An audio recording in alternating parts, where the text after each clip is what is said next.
Oke,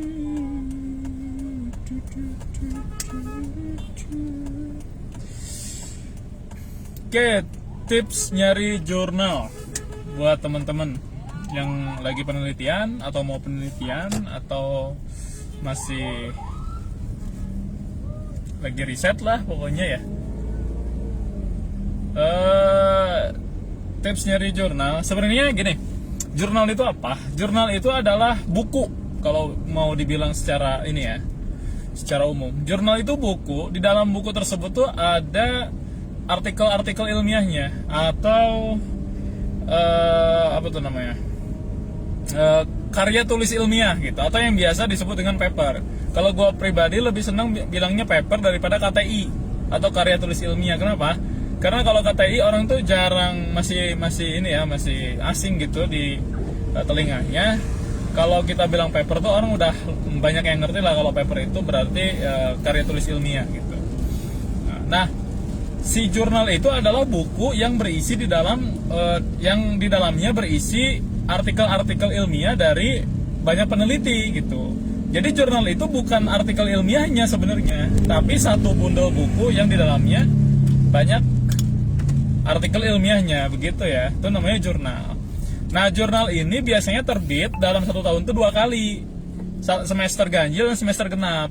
Nah, jurnal ini diterbitin oleh siapa? Jurnal ini diterbitkan oleh kampus atau lembaga pendidikan lainnya gitu. Nah, nanti si kampus ini akan membuka yang namanya call for paper ya. Jadi untuk memanggil orang-orang yang mau bikin paper. Nah, terus kemudian kita bikin papernya, kita submisi ke dia. Submit itu artinya kita menyerahkan paper kita ke dia untuk dicek.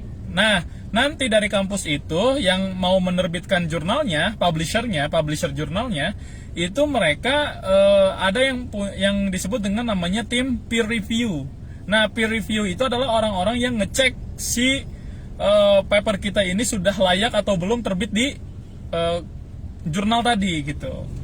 Nah, kalau misalkan jurnalnya atau paper kita itu tidak layak terbit, itu ada beberapa apa tuh namanya, info atau notifikasi atau pemberitahuan. Apa aja? Yang pertama adalah notifikasi terkait ini notifikasi terkait minor. Ada yang namanya minor, istilah-istilahnya ya. Minor ini berarti revisian kita sedikit. Nah, revisian kita sedikit, nggak banyak. Misalkan kayak ini belum dimiringin nih, terus penggunaan tabelnya salah, tuh, kayak gitu tuh. Ada lagi yang revisinya mayor. Mayor itu revisinya banyak gitu ya, dan lumayan besar gitu. Kalau revisi mayor itu contohnya apa? Contohnya metodologi salah, atau format jurnal yang digunakan salah, format papernya. Terus kemudian metodologinya salah. Terus hasil penelitiannya nggak dicantumin gitu, atau referensinya ada Wikipedia-nya misalkan kayak gitu. Nah, itu namanya revisi mayor tuh. Jadi agak sulit gitu, agak lama juga untuk itu. Ada juga yang ditolak beneran. Nah, ditolak beneran ini biasanya karena yang pertama, si paper yang kita submit itu banyak plagiatnya. Jadi misalkan lebih dari 80% contohnya gitu. Atau misalkan si paper kita sudah pernah dipublish di jurnal lain gitu, sudah diterima, terus malah disubmit lagi, paper yang sama disubmit lagi di tempat yang lain, di kampus yang lain, itu ditolak gitu ya. Itu nggak boleh. Atau paper tersebut tidak layak menurut peer review. Misalkan anak IT bikin paper malah bahas tentang saat ini teknologi yang udah usang kayak BBM gitu. Kan udah nggak jelas ya, analisanya juga nggak dibutuhkan dan memang nggak cocok gitu. Nah, itu bakal ditolak. Terus bakal ditolak lagi kalau apa? Kalau misalkan kita bikin papernya tentang ilmu komputer, kita submitnya di jurnal biologi gitu. Nah, itu juga bakal ditolak gitu ya. Jadi harus tahu dulu tuh tentang jurnal. Nah, jurnal ini juga ada yang disebut dengan jurnal internasional, ada juga jurnal nasional. Jurnal nasional ini biasanya di ranking menggunakan Sinta namanya. Ada Sinta 1, 2, 3, 4, dan 5. Semakin tinggi Sintanya, maka semakin kecil, semakin rendah peringkatnya. semakin kecil angkanya, misalkan 1, maka dia akan semakin bagus kualitasnya. Nah, biasanya jurnal-jurnal yang punya Sinta 1 itu dimiliki oleh kampus-kampus yang bonafit ya, atau kampus-kampus yang ya high class gitu, kayak UI, UGM gitu contohnya. Kayak gitu. Nah, tapi kalau misalkan untuk teman-teman yang mau submit papernya, itu di Sinta 3 juga udah cukup, jadi nggak mesti ke Sinta 1. Gua aja paling waktu itu kalau nggak salah sampai Sinta 2 ya, atau belum pernah ya.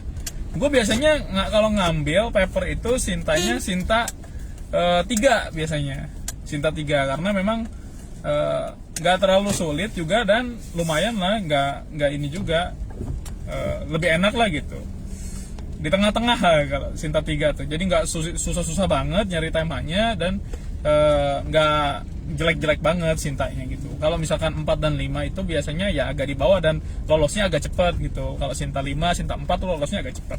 Kalau misalkan Sinta 3 lolosnya harus ada butuh effort ya, karena yang yang nge-reviewnya juga beneran gitu. Apalagi yang Sinta 1 tuh nge-reviewnya tuh beneran, biasanya orang-orang lulusan PhD dari luar kayak gitu tuh biasanya tuh ya, kalau yang Sinta 1 tuh.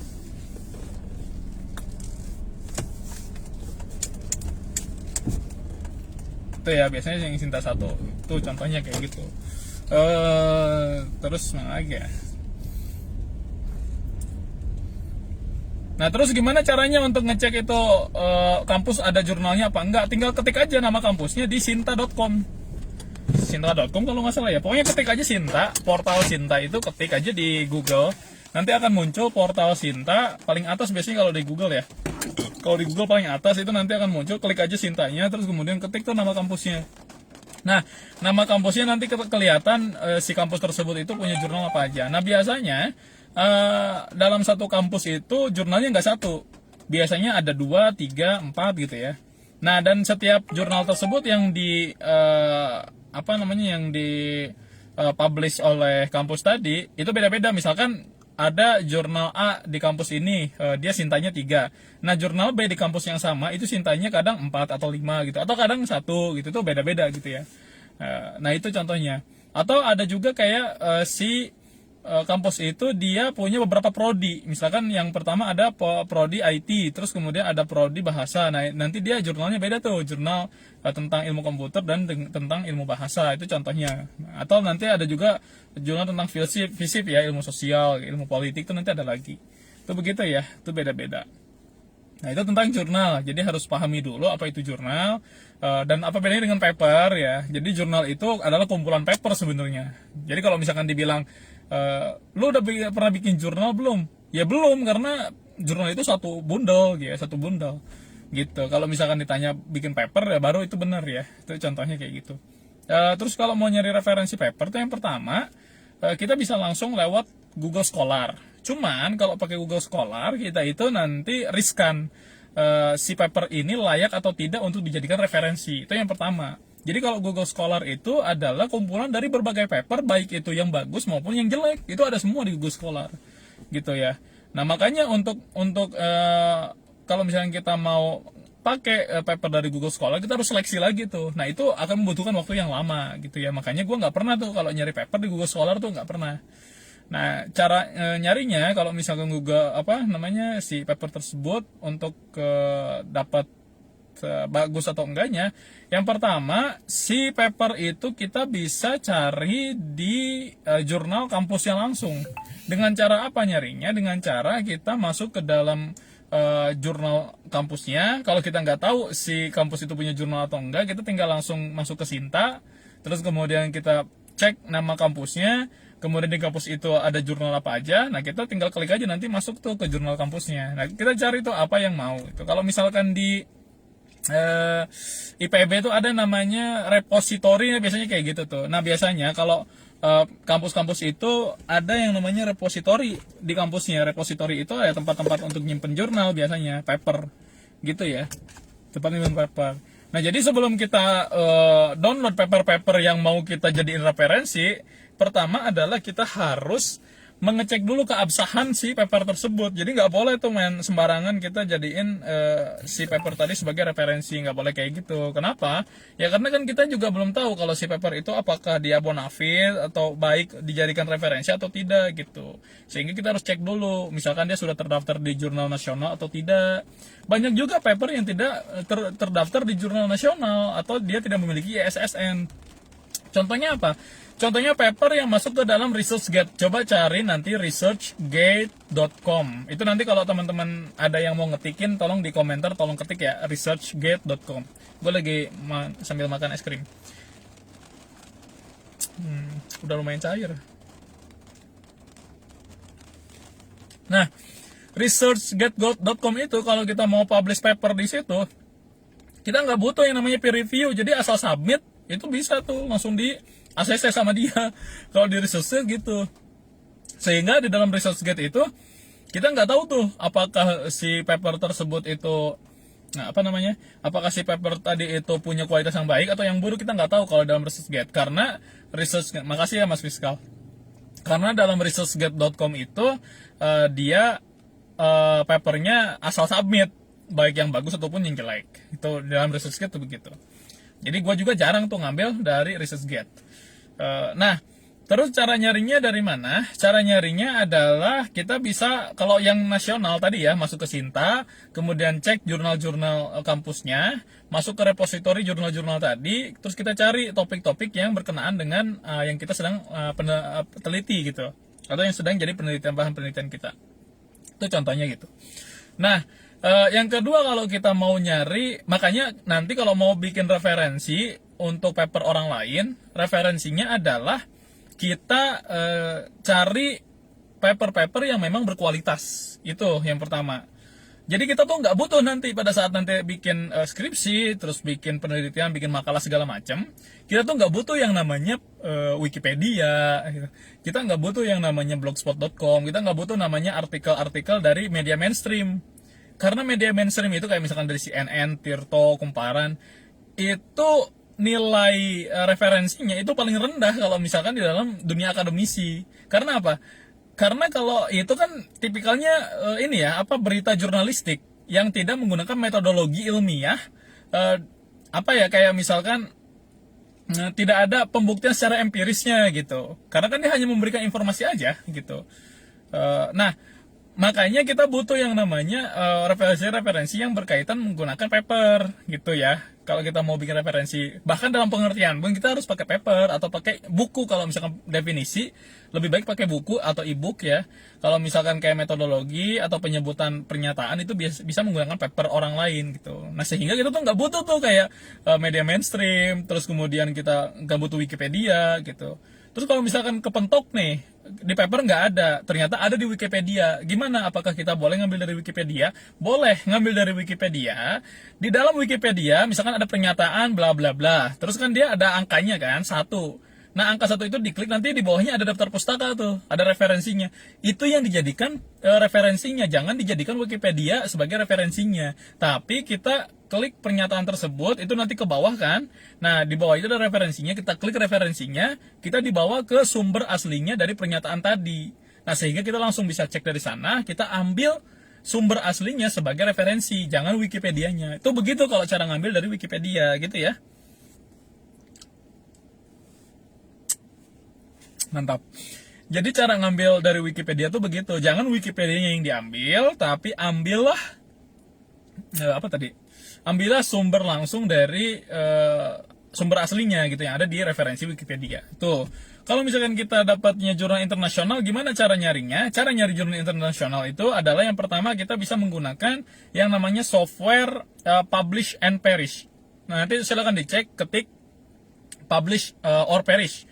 Publish or Perish itu ada tuh namanya. Itu adalah aplikasi software yang paling sangat keren nih. Itu kalau misalkan orang muslim terus yang bikinnya orang muslim terus meninggal, gua tahlilin insyaallah tuh ya tiap hari. Karena dia sangat membantu saya itu.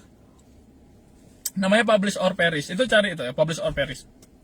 Nah, Publish or Perish itu kita bisa ngambil jurnal internasional dari sana. yang sudah terindeks Scopus. Jadi nggak semuanya yang namanya jurnal internasional tuh bagus, nggak semuanya. Sama kayak kita aja. Nah, misalkan kita nih publish jurnal nasional, ya kan? Publish jurnal nasional terindeks nggak terindeks, misalkan publish jurnal nasional biasa aja gitu ya. Yang tidak terdaftar lah di nasional. Nah, terus kemudian orang luar ngambil jurnal kita. Mereka kan nganggapnya jurnal itu jurnal internasional kan? Ya, makanya dibilang jurnal internasional itu nggak semuanya bagus. Cara nyarinya gimana biar bagus atau tidaknya? Cara nyarinya kita tinggal masuk ke publish or perish. Di situ kita tinggal pilih Scopus. Nah, jurnal-jurnal yang terindeks Scopus itu jurnal-jurnal bagus itu aja. Patokannya gitu. Jadi nggak usah susah. Jurnal yang bagus itu adalah jurnal yang terindeks Scopus. Sementara ini kayak gitu aja. Karena dia untuk masuk ke Scopus, untuk terindeks Scopus itu sulit gitu ya. Gua aja baru 2 nih. Mas Sarjana ini baru 2 jurnal Scopusnya. Yang bilang Mas Sarjana itu Scopusnya udah berapa?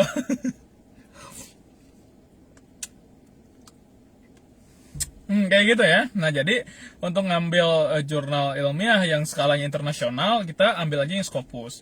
Terus kemudian kalau misalkan mau lebih bagus lagi, kalau kita nggak mau pakai publish or perish software-nya, kita langsung ke webnya aja. Webnya di Science Direct ya, sciencedirect.com. Terus kemudian IEEE.com, itu untuk yang eksak ya. IEEE itu untuk yang ilmu komputer. Kemudian Web of Science, yaitu untuk eksak juga. Kalau yang sosial nggak tahu, soalnya belum pernah penelitian ke arah sosial ya. Terus apalagi ResearchGate boleh gitu. Jadi gini, kalau misalkan paper tersebut di Science, kan kalau misalkan paper di Science Direct itu kita harus bayar. Paper di Science Direct itu harus bayar. Jadi kalau misalkan kita dapat paper yang cocok untuk kita, pada saat diklik gak bisa karena harus bayar, kita copy aja si judul jurnalnya atau judul papernya, kita paste di Google, di sampingnya kita ketik aja ResearchGate. Nah, kalau misalkan dia ada di ResearchGate, kita tinggal ambil dari situ, karena di ResearchGate itu gratis. Publish or perish di Play Store kah? Bukan di Play Store, di ini. Di internet ada banyak. Gitu ya. Nah, jadi copy si papernya, judul papernya, kemudian kita masukin ke Google dan tambahin ResearchGate. Nah, itu kalau misalkan ada di situ bagus. Kalau nggak ada gimana? Nah, di Science Direct itu kalau nggak ada, kita klik itu paper yang mau kita tuju. Nanti di paper tersebut itu ada yang namanya DOI, DOI. Nah, nomor DOI-nya itu diklik kanan, copy link. Nah, kemudian kita masuk ke dalam SciHub, SCISCI-HUB, SciHub. Nah, SciHub ini beda-beda nanti. SciHub ini beda-beda domainnya. Karena dia ini ilegal sebenarnya. SciHub ini ilegal. Gue nggak nyariin pakai itu ya, tapi gue pakai itu. Nah, SciHub itu ilegal, makanya dia itu bisa membongkar ratusan juta paper yang harusnya bayar, terus jadi gratis. Kebetulan SciHub ini udah dari Telegram. Nah, nanti cari yang namanya SciHub ya, SCI Strip Hub, bot. Nah, botnya ada. Jadi kalian join di channelnya dia, di botnya dia, kemudian paste link doi-nya di paper tersebut. Kan tadi masuknya ke Science Direct, kemudian kita pilih paper yang kita inginkan, kemudian di situ ada doi-nya. Pokoknya ada, nanti cari aja doi. Kalau misalkan susah nyari, Ctrl F aja DOI, nanti akan muncul. Kita copy link doi-nya, kemudian kita paste di Telegram di botnya SciHub. Kalau kita enter, nanti dia akan muncul tuh, I have this article, biasanya gitu. SciHub itu nanti akan muncul I have this article, nanti dia akan downloadin otomatis. Nah, setelah dia downloadin otomatis, dia masuk ke dalam Telegram desktop kan, foldernya kan ada di download di Telegram desktop ya. Nah, nanti kita bisa ambil tuh paper yang udah kita download dari situ. Jadi kita pada saat bikin, kok jadi jelek banget gue ya. Nah, jadi kita pada saat bikin paper itu referensinya berkualitas semua gitu ya, nggak ada yang namanya Wikipedia atau kumparan.com gitu. Nggak apa-apa sih kalau untuk misalkan ngebahas kasus, misalkan contohnya ya, gue bikin penelitian tentang kemarin tuh yang barcode resep ya. Nah kan kasus-kasus orang banyak yang meninggal karena salah obat tuh biasanya dari CNN gitu. Itu nggak apa-apa kalau untuk kasus-kasus kayak gitu, nggak masalah, karena emang berita itu kan jurnalistik ya, masuknya itu nggak masalah gitu. Tapi kalau udah ke metodologi gitu, itu harus dari paper, nggak boleh dari channel-channel yang kayak gitu.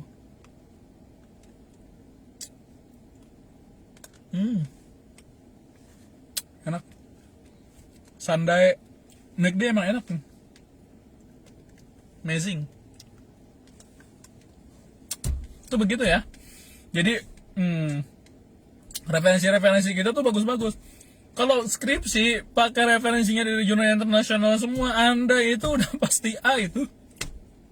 Apalagi, nah saran gua kalau lu mau ngambil penelitian itu cari referensi papernya batasin sampai 5 tahun ke belakang. Anggapnya sekarang 2021 karena belum selesai 2021-nya, maka kita bisa ambil dari 2015 gitu. Karena 2021-nya belum selesai. 2015 sampai 2021 gitu. Kalau misalkan kita di akhir 2021, kita bisa ambil dari 2016 sampai 2021. Jadi kita cari paper-paper yang 5 tahun ke belakang. Itu papernya update-update semua itu. Keren-keren semua. Kalau kita punya referensi papernya yang 2020, 2019, 2018, itu mantap itu. Referensi Anda itu mantap sekali itu kalau mau bikin skripsi, bikin penelitian, bikin makalah. Itu sudah apa ya? Anda ibaratnya kayak bawa armor level max itu. Kalau di Harvest Moon itu kayak sudah dikasih cangkulnya itu udah sampai level max. Jadi kalau sekali nyangkul langsung ngejajar gitu banyak ya. Sampai kayak gitu ya, ibaratnya kayak gitu. Jadi Anda itu sarannya begitu ya. Sarannya begitu. Cara nyari jurnal atau referensi paper ya seperti itu. Gimana kalau misalkan jurnal internasional itu kan atau paper internasional itu kan bahasa Inggris. Nah, saya pusing Pak, nggak bisa nih bahasa Inggris. Gimana caranya? Caranya mudah sekali sebenarnya ya untuk saat ini. Caranya adalah Anda itu tinggal ganti si paper tersebut udah di-downloadkan PDF, kita ubah jadi PDF to doc ya sehingga dia berubah jadi filenya DOC. Ini yang cara agak susah. PDF-nya ganti atau pindahin ke DOC, kemudian kita buka Google Doc ya, Google Doc. Habis itu kita klik file, terus kemudian impor. Nah, impor DOC tadi di dalam Google Doc, kemudian kita pilih tools. Nah, kita pilih menu tools, terus kemudian di situ ada translate-nya ke Indonesia. Maka akan otomatis seluruh paper tersebut satu paper itu menjadi Indonesia bahasanya. Terus kita baca. Tuh, begitu ya. Terus cara yang kedua yang lebih mudah. Cara yang kedua yang lebih mudah adalah kita udah download papernya bentuknya PDF. Nah, terus kemudian kita bentuknya PDF. Nah, terus kemudian kita ketik di Google PDF Translate Online. Nah, nanti ada tuh linknya, kita tinggal klik salah satu webnya untuk masuk ke situ. Kita upload PDF tadi ke web tersebut, terus kemudian kita di bawahnya ada translate ke Indonesia, maka otomatis dia akan berubah jadi Indonesia dan kita bisa download dia dalam bentuk PDF lagi gitu. Kalau yang tadi kan bentuknya DOC gitu. Duh, ngeri. Petir sambil balik aja ya, udah nyampe rumah juga soalnya.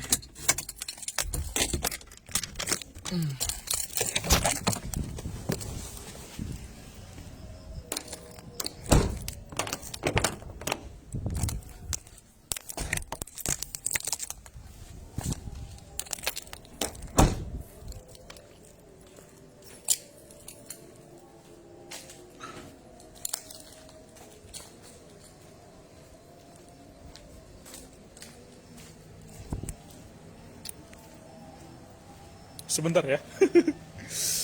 Ada petir. Nggak bisa di pause ya kalau ini.